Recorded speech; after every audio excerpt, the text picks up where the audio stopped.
Bismillahirrahmanirrahim. Assalamualaikum warahmatullahi wabarakatuh. Okey, kita nak review sebiji Toyota Wish Wish 1.8 Kereta cantik lah. Dalam keadaan baik, ada sport rim. Okey, kita dah buat bahagian luar dia. Okey. Lampu belakang pun lampu albino.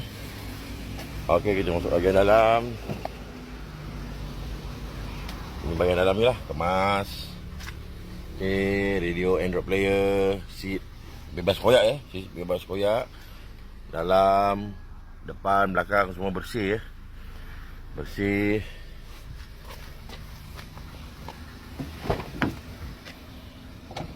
Dalam bersih bersih.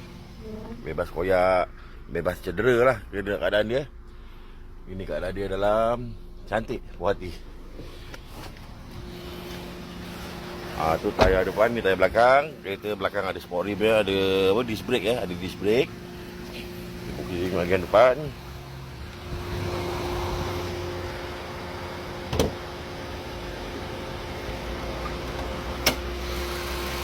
Ini bahagian enjin dia lah. Enjin dia kita sudah start dah ni. Enjin dia smooth je. Okey, body bebas accident, bebas kefalangan, bebas banjir Okey, dengan itu, ini kereta ini kita buat jual. Kereta tahun 2003 kereta cantik puas hati.